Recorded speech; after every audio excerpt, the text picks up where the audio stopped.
ডাকসু নির্বাচনের ঘোষণার শুরু থেকেই শিক্ষার্থীদের শঙ্কা ছিল ডাকসু আদৌ হবে কিনা। সেই শঙ্কা দুয়ারে এসে হানা দেয় সোমবার দুপুরে।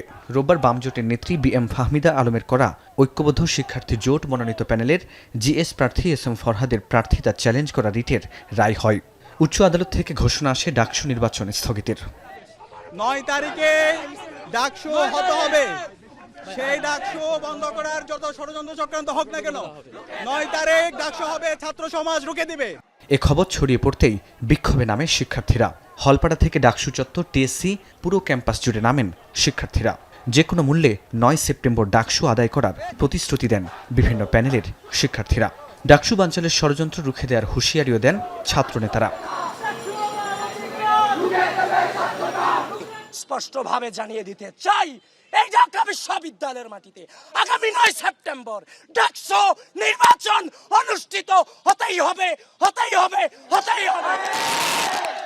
ডাকসু বন্ধ করার জন্য যারা সামনে থেকে পেছন থেকে গুপ্ত অবস্থায় ষড়যন্ত্র করছে তাদেরকে রুখে দিতে হবে। যে কোনো ভাবে এই ৯ সেপ্টেম্বরেই আদায় করতে হবে।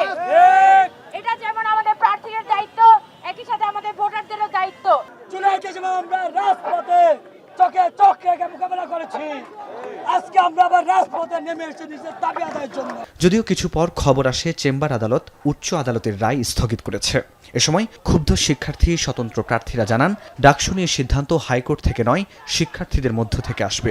মুজিববাদী বাম যে গোষ্ঠীগুলো আছে তাদের ক্যাম্পাসে না আছে অ্যাকসেপ্টেন্স, না আছে অবস্থান, কিন্তু তারা ডাকসুর মতো এই গুরুত্বপূর্ণ জায়গাগুলোতে এসে এখানে নির্বাচনটাকে, বিশ্ববিদ্যালয়ের পরিবেশকে অস্থিতিশীল করা এবং নির্বাচনকে বানচাল করার জন্য চেষ্টা করছে। ডাকসুকে বন্ধ করার জন্য দীর্ঘদিন যাবত ষড়যন্ত্র লক্ষ্য করছি আমরা।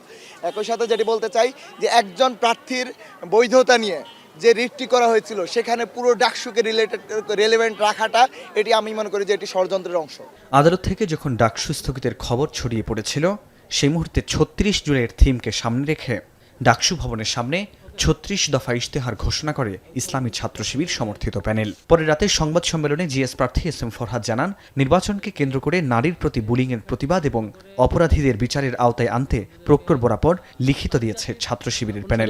নারী শিক্ষার্থীদের প্রতি কেউ অন্য অ্যাপ্রোচে, অনৈতিক অ্যাপ্রোচে, বাজে অ্যাপ্রোচে কোনো কথা বললে কিংবা সে অ্যাপ্রোচে কার্যক্রম পরিচালনা করে, সেটির বিরুদ্ধে আমাদের অ্যাকশন থাকবে। সে জায়গা থেকে তাকে আইনের আওতায় নিয়ে এসে ব্যবস্থা নেওয়ার জন্য আমাদের অভিযোগ পত্র।